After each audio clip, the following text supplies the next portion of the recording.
Friends, welcome back to my channel. இந்த வீடியோவில் நம்ம ஒரு ஸ்வீட் அப்போ ரெசிபி தான் பார்க்க போகிறோம். வாங்க வீடியோக்குள்ளே போகலாம். அதுக்கு முன்னாடி நம்ம சேனலை ஃபஸ்ட் டைம் பார்க்குற வியூவர்ஸ் ப்ளீஸ் சப்ஸ்கிரைப் பண்ணி வச்சுக்கோங்க. அப்போ தான் நான் போடுற வீடியோஸ் எல்லாமே உடனே உங்களுக்கு மிஸ் ஆகாமல் நோட்டிஃபிகேஷனில் வரும். நிறைய வியூவர்ஸ் இன்னும் நம்ம சேனலை சப்ஸ்கிரைப் பண்ணாமலே பார்த்துட்ருக்கிறீங்க. ஸோ ப்ளீஸ் சப்ஸ்கிரைப் பண்ணிவிட்டு பாருங்கள். நான் இந்த ஸ்வீட் அப்பம் பண்ணுறதுக்கு ஒரு 4 வாழைப்பழம் எடுத்துருக்கிறேன். வாழைப்பழம் எவ்வளோ பழுத்து இருந்தாலும் தோல் கருப்பாக இருந்தாலும் பரவாயில்ல, பட் அழுகி மட்டும் இருக்கக்கூடாது. அதை மட்டும் கொஞ்சம் பார்த்துக்கோங்க. இந்த வாழைப்பழத்தை தோல் உரித்து மிக்ஸி ஜாரில் சேர்த்துக்கலாம். இதை இப்போது ஃபைன் பேஸ்ட்டாக அரைச்சி எடுத்துக்கலாம். தண்ணி எதுவும் சேர்க்கக்கூடாது. வாழைப்பழத்தை இந்த மாதிரி நல்லா கெட்டியாக அரைச்சி எடுத்துக்கணும். இப்போ ஒரு மிக்சிங் பவுல் எடுத்துக்கலாம். அதில் சின்ன பவுலுக்கு ஒரு பவுல் கோதுமை மாவு சேர்த்துக்கலாம். கூடவே ஒரு பிஞ்சு உப்பும் ஒரு பிஞ்சு சோடா உப்பும் சேர்த்துக்கலாம். பட் சோடா உப்பு ஆப்ஷனல் தான். உங்களுக்கு தேவைப்பட்டால் விருப்பப்பட்டால் மட்டும் நீங்கள் சேர்த்தா போதும். பட் சோடா உப்பு சேர்த்துக்கிட்டா அப்போ நல்லா ஃப்ளஃபியாக சாஃப்டாக வரும். இப்போ இது கூடவே நம்ம அரைச்சி வச்சுருந்த வாழைப்பழ பேஸ்ட்டை சேர்த்துக்கலாம். இப்போ இதில் ஸ்வீட்டுக்கு கொஞ்சம் சர்க்கரை, அதாவது வெல்லம் ஆட் பண்ணிக்கலாம். வெல்லம் கொஞ்சம் கம்மியாகவே ஆட் பண்ணிக்கோங்க. ஏன்னா இனிப்பு ஜாஸ்தி ஆகிட்டுனா நமக்கு அப்பம் சரியாக வராது. அதுக்குன்னு ரொம்ப கம்மியாக சேர்க்க வேண்டாம். அது கூடவே ஒரு 2 to 3 ஸ்பூன் பால் சேர்த்து நல்லா மிக்ஸ் பண்ணி விட்டுக்கலாம்.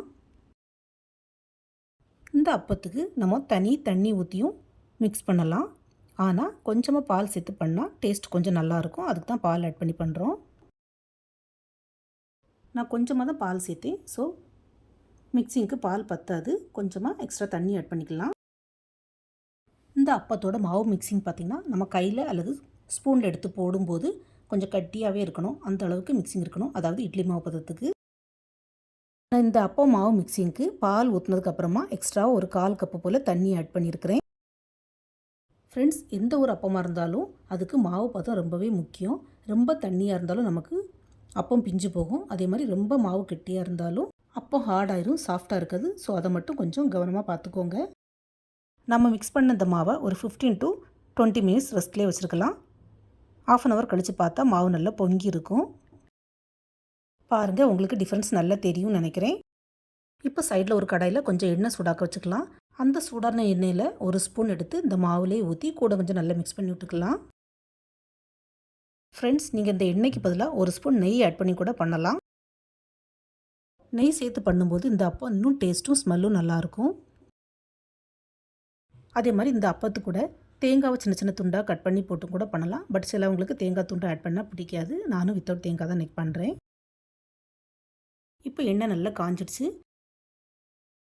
ஒவ்வொரு ஸ்பூனாக மாவை எடுத்து, அதாவது ஒரு குழிக்கரண்டி, சின்ன குழிக்கரண்டிக்கு ஒரு கரண்டி எடுத்து மாவை கொஞ்சம் கொஞ்சமாக ஊற்றி இந்த மாதிரி அப்பம் மாதிரி பண்ணி எடுத்துக்கலாம். ஃப்ரெண்ட்ஸ், நீங்கள் ஸ்பூன் யூஸ் பண்ணுறதுக்கு பதிலாக கையில் கொஞ்சம் கொஞ்சமாக மாவு எடுத்து நுள்ளி போட்டும் பண்ணலாம். அதே மாதிரி உங்களுக்கு ஆயில் உடம்புக்கு ஒத்துக்காது, ஆயில் பிடிக்காதுன்னா நீங்கள் இதுக்கு பதிலாக குழிப்பணியார கல்லில் கூட கொஞ்சமாக ஆயில் அல்லது நெய் அப்ளை பண்ணிவிட்டு குழிப்பணியார கல்லில் வச்சும் கூட அப்பம் மாதிரி சுட்டு எடுக்கலாம். அதுவும் டேஸ்ட் நல்லாயிருக்கும். பாருங்கள் ஃப்ரெண்ட்ஸ், இந்த நுள்ளியப்பம் கொஞ்சம் கூட எண்ணெயில் ஒட்டாமல் ஒன்றோடன்னு ஒட்டாமல் சூப்பராக பொங்கி வந்திருக்குது. ஒரு சைடு நல்லா வெந்ததும் மற்ற சைடு திருப்பி போட்டு அதுக்கப்புறமா எண்ணெயிலேருந்து எடுத்துக்கலாம். இந்த அப்பம் நம்ம வீட்டிலே பண்ணுறது ரொம்பவே ஈஸி. இதை விட ஈஸியான ஸ்வீட் வீட்டில் எதுவும் பண்ண முடியாதுன்னு நினைக்கிறேன். வீட்டில் கோதுமை மாவும் வெல்லமும் இருந்தால் போதும். கெஸ்ட்டு வீட்டுக்கு திடீர்னு வராங்கன்னா இந்த மாதிரி பண்ணி அசத்திடலாம். இந்த அப்பம் பண்ணுறதுக்கு அதிகமாக செலவும் இல்லை, அதே மாதிரி அதிக நேரமும் ஆகாது. ஒரு பேட்ச் பண்ணி எடுத்ததுக்கப்புறமா அடுத்த பேட்சையும் இந்த மாதிரி கொஞ்சம் கொஞ்சமாக போட்டு எடுத்துக்கலாம். பாருங்கள் ஃப்ரெண்ட்ஸ், ஒரு குட்டி பவுல் கோதுமை மாவில் எனக்கு ஒரு 20 to 25 அப்பம் கிடச்சிருக்குது. ஸோ இதே மாதிரி அப்பத்தை நீங்களும் வீட்டிலே ட்ரை பண்ணி பாருங்கள். சின்ன குழந்தைகளிருந்து பல்லில்லாத தாத்தா பாட்டி வர விரும்பி சாப்பிடுவாங்க. இந்த அப்பத்தை ட்ரை பண்ணி பார்த்துட்டு உங்களுக்கு எப்படி வந்தது, உங்களுக்கு பிடிச்சிருக்கான்னு உங்களுடைய ஃபீட்பேக்கை மறக்காமல் கமெண்ட் பண்ணுங்கள்.